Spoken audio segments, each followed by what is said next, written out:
നമസ്കാരം. പാലക്കാട് ജില്ലാ ട്രോമാ കെയറും മലബാർ ന്യൂസും കൂടി സംഘടിപ്പിക്കുന്ന ഒരു പ്രഥമ ശുശ്രൂഷ അവയർനെസ് ക്ലാസ്സാണ്. അതിൻ്റെ 4ാമത്തെ എപ്പിസോഡാണ് നമ്മൾ സംപ്രേഷണം ചെയ്യാൻ പോകുന്നത്. ഇന്ന് നമ്മൾ പ്രേക്ഷകർക്കായിട്ട് സംപ്രേഷണം ചെയ്യാൻ പോകുന്നത് സ്ട്രോക്ക്, അത് ഏറ്റവും കൂടുതൽ മരണം 2ാമത്തെ നമ്പറായിട്ട് കാണുന്ന അസുഖമാണ് സ്ട്രോക്ക്. നമ്മളറിയാതെ നമ്മളെ ഉള്ളിൽ വന്നുപെടുന്ന അസുഖം സ്ട്രോക്ക്. അതെങ്ങനെയാണ് അതിന് നമുക്കതിനെ തരണം ചെയ്യാൻ പറ്റുക, അല്ലെങ്കിൽ എങ്ങനെയാണ് അതിനെ കണ്ടുപിടിക്കുക എന്നുള്ള ഒരു വീഡിയോസാണ് ഇന്ന് പ്രേക്ഷകർക്ക് വേണ്ടിയിട്ട് മലബാർ ന്യൂസ് ചാനലും ട്രോമാ കെയറും കൂടി സംപ്രേഷണം ചെയ്യുന്നത്.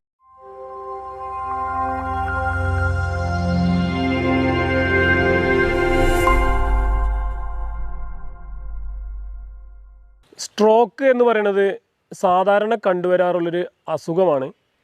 അത് നമുക്ക് ശരിക്കും പറഞ്ഞാൽ മനുഷ്യ ശരീരത്തിൽ അത് എത്തിപ്പെടുന്നത് ലൈഫ് സ്റ്റൈല്, നമ്മുടെ ജീവിതചര്യ, ഭക്ഷണ രീതികൾ, അമിതമായ വണ്ണം, വ്യായാമക്കുറവ്, പിന്നെ നമ്മൾ ഇടപെടുന്ന എല്ലാറ്റിലും നെഗറ്റീവ് അങ്ങനെയൊക്കെ വരുമ്പോൾ എന്തായാലും ഓട്ടോമാറ്റിക്കായിട്ട് നമ്മുടെ നെർവസ് സിസ്റ്റത്തിനത് ബാധിക്കും.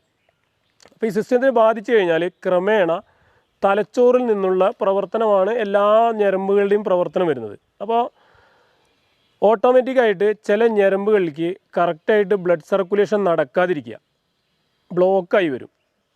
അങ്ങനെ ഒരു സ്ട്രോക്ക് കാണാം. അത് ചെറിയ തോതിൽ കാണുള്ളൂ, പ്രത്യക്ഷമായിട്ട് ഒരു പെട്ടെന്ന് അങ്ങോട്ട് ബ്ലോക്ക് കാണിക്കില്ല. എങ്കിലും നമ്മുടെ ഓരോ ശരീര, കൈ, കാല്, കണ്ണ്, ചെവി, മൂക്ക് ഇതൊക്കെ പ്രവർത്തനത്തെ വളരെ ചെറിയ തോതിൽ ബാധിക്കും. പക്ഷെ നമുക്ക് പ്രത്യക്ഷമായിട്ട് കാണുന്നത് നേരെ പെട്ടെന്ന് പറഞ്ഞാൽ ഒരാളിനെ കുഴഞ്ഞ് വീഴുക, അല്ലെങ്കിൽ രാത്രി കടന്നു കഴിഞ്ഞാൽ രാവിലേക്ക് എണീക്കാൻ പറ്റാതിരിക്കുക. അങ്ങനെ കാണുമ്പോൾ ലക്ഷണങ്ങൾ നമുക്ക് വേഗത്തിൽ ലക്ഷണങ്ങൾ കാണിക്കും. ആ വേഗത്തിൽ ലക്ഷണങ്ങൾ കാണിക്കൽ നമുക്ക് പെട്ടെന്ന് കണ്ടുപിടിക്കാൻ പറ്റും. അത് നമുക്ക് എങ്ങനെയാ വെച്ചാൽ ഒരാളുടെ കണ്ണൊരു ലേശം തൂങ്ങിയിരിക്കുക, അല്ലെങ്കിൽ ചെവി നമ്മുടെ ഈ ചിറി ഒന്ന് കോടിയിട്ടുണ്ടാവും, കൈ പ്രവർത്തിക്കാൻ പറ്റാതിരിക്കുക, ചെരുപ്പിടാൻ പറ്റാതിരിക്കുക. അപ്പോൾ അങ്ങനെയാണ് ഒരു സൈഡിലേക്ക് നമുക്ക് അങ്ങനെ ഒരു കോടലോ എന്തെങ്കിലും സാധാരണയിൽ കവിഞ്ഞിട്ടുള്ള ഒരു പ്രവർത്തനത്തിന് ഒരു വ്യത്യാസം കാണണമെങ്കിൽ നമുക്കതെന്ത് വേണം, സ്ട്രോക്കാണ് എന്ന് മനസ്സിലാക്കണം.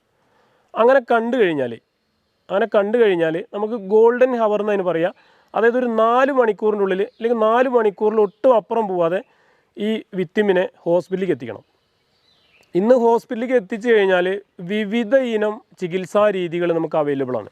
അപ്പോൾ അത്തരം ഹോസ്പിറ്റലിലേക്ക് ഈ വിക്ടിമിനെ പെട്ടെന്ന് തന്നെ എത്തിക്കണം. ആ ഗോൾഡൻ ഹവറിൽ എത്തിച്ചു കഴിഞ്ഞാൽ ഇദ്ദേഹത്തിൻ്റെ തലച്ചോറിലുള്ള നെർവസ് സിസ്റ്റം കോശങ്ങളിലേക്കുള്ള ഓക്സിജൻ അടങ്ങിയ ആ രക്തം സപ്ലൈ നിൽക്കുമ്പോഴാണ് നമുക്ക് ഓരോന്നായിട്ട് ഡെഡായി വരും. ഓരോ കോശങ്ങളും ഇങ്ങനെ നിന്നുകൊണ്ട് വരും.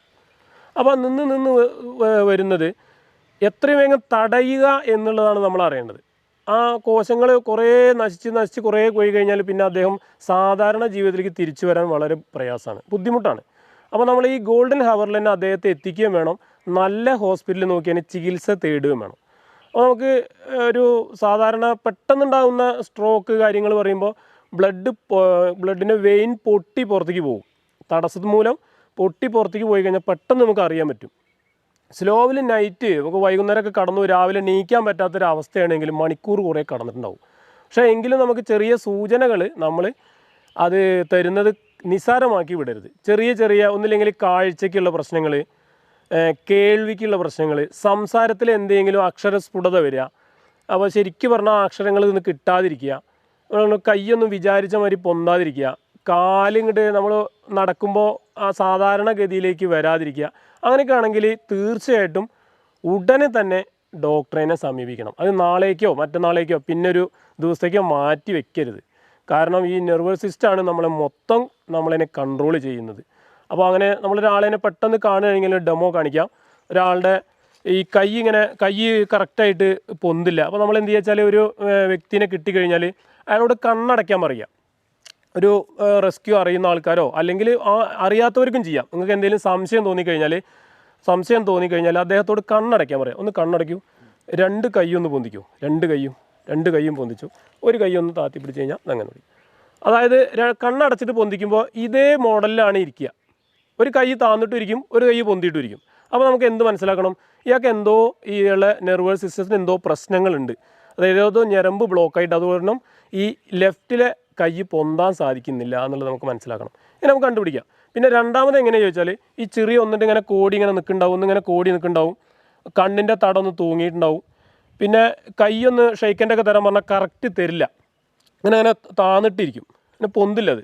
അപ്പോൾ നമുക്ക് മനസ്സിലാക്കാം ഇയാൾക്ക് എന്തോ ആ ലെഫ്റ്റ് സൈഡിൽ കേടുണ്ട്, അതുകൊണ്ടാണ് റൈറ്റ് വർക്ക് ചെയ്യാതിരിക്കുന്നത്. നോക്കാം. ചെരുപ്പ് ഇടാൻ പറഞ്ഞാൽ ചെരുപ്പും വർക്ക് ചെയ്യില്ല. പിന്നെ സംസാരമാണ് ഇതിൽ പ്രധാനം. നമ്മൾ പല രീതിയിലുള്ള സംസാരം ചോദിക്കുക. അപ്പോൾ അവരെന്താ വെച്ചാൽ പേര് പറയുമ്പോൾ വ്യത്യാസം ഉണ്ടാവും, സ്ഥലം പറയുമ്പോൾ വ്യത്യാസം ഉണ്ടാവും, ഭക്ഷണം എന്താ കഴിച്ചാൽ ചോദിച്ചാൽ അത് വ്യത്യാസം ഉണ്ടാവും. അപ്പോൾ നമുക്ക് പെട്ടെന്ന് ഇത് മനസ്സിലാക്കണം ഇത് സ്ട്രോക്കാണെന്നുള്ളത്. പക്ഷേ ഇന്ന് സ്ട്രോക്കിന് പണ്ടത്തെ മാതിരിയൊന്നുമല്ല. അതായത് ആധുനിക ചികിത്സാ രീതികൾ ഹോസ്പിറ്റലുണ്ട്. അപ്പോൾ അവിടെ എത്തിക്കഴിഞ്ഞാൽ അയാൾക്ക് സാധാരണ ജീവിതത്തിലേക്ക് തിരിച്ചുകൊണ്ടുവരാൻ പറ്റും. ചെറിയ തോതിലുള്ള നെർവസ് സിസ്റ്റം ആണെങ്കിലും നമുക്ക് എന്ത് വേണം, നമ്മളിത് ശ്രദ്ധിക്കണം. എന്തെങ്കിലും ചിലപ്പോൾ ഒരു കേൾവിയുടെ പ്രശ്നം ഉണ്ടെങ്കിലും നമ്മൾ അത് അവോയ്ഡ് ചെയ്യരുത്, ഡോക്ടറെ കാണണം. ഒരു ചെറിയൊരു കണ്ണിനൊരു കാഴ്ചയ്ക്കൊരു വ്യത്യാസം ഉണ്ടെങ്കിലും ഡോക്ടറെ കാണണം. അതായത് അവർ അത് കൃത്യമായിട്ട് അതിൻ്റെ സ്കാനിങ്ങിലൂടെയും മറ്റുള്ള ചികിത്സാ രീതികളിലൂടെ നമ്മൾ യഥാർത്ഥ അസുഖം കണ്ടെത്താൻ പറ്റും. അങ്ങനെ അദ്ദേഹത്തിൻ്റെ തുടക്കത്തിൽ തന്നെ ഇത് കണ്ടുപിടിച്ച് കഴിഞ്ഞാൽ നമുക്ക് അദ്ദേഹത്തിൻ്റെ സാധാരണ ജീവിതത്തിലേക്ക് തിരിച്ചുകൊണ്ടുവരാൻ പറ്റും. ഇന്ന് ഏറ്റവും കൂടുതൽ ലോകത്ത് കാണുന്ന അപകടങ്ങളിൽ രണ്ടാമത്തെ അസുഖം, അതായത് രണ്ടാമത്തെ മരണം, രണ്ടാമത്തെ ഇതിലാണ് കാണിക്കുന്നത് സ്ട്രോക്ക് എന്ന് കാണിക്കുന്നത്. നമ്മളെ വരുന്നത് തന്നെ പ്രത്യേകം സൂചിപ്പിക്കാം. നമ്മൾ നല്ല ഹാപ്പി ആയിട്ട് ഇരിക്കുക, നല്ല വ്യായാമത്തിലൊട്ടും കുറയ്ക്കരുത്. പിന്നെ ഭക്ഷണ രീതികൾ കൃത്യമായിട്ട് നമുക്ക് വേണ്ടത് ആഹാരങ്ങൾ കഴിക്കുക, വേണ്ടത് മാത്രമേ കഴിക്കാൻ പാടുള്ളൂ. അമിതമായിട്ടുള്ള വണ്ണം ഒഴിവാക്കുക. അതിൽ മെയിനായിട്ടുള്ളത് നമുക്ക് ചെയ്യേണ്ടത് സംസാരങ്ങൾ, നല്ല പോസിറ്റീവായിട്ടുള്ള സംസാരങ്ങൾ. ഏത് കാലത്തായാലും എത്ര ദൂരെയുള്ള ആളാണെങ്കിലും ഫോണിൽ കൂടെ ആയാലും നമ്മളെ സന്തോഷിപ്പിക്കുന്ന രൂപത്തിലുള്ള പ്രസൻറ്റിൽ നല്ല ഹാപ്പി ആയിട്ട് ജീവിച്ചു കഴിഞ്ഞാൽ ഒരു പരിധി വരെ നമുക്ക് ഈ സ്ട്രോക്കിൽ നിന്നൊക്കെ രക്ഷപ്പെടാൻ പറ്റും. എന്നും നെഗറ്റീവ്സ് മാത്രം പറഞ്ഞുകൊണ്ടിരുന്ന് നമ്മളെന്നും ചിന്തകൾ നെഗറ്റീവ് മാത്രമായി പോയി കഴിഞ്ഞാൽ കുറേശ്ശെ സ്ലോ പോയ്സണായിട്ട് ഈ സാധനം കയറും.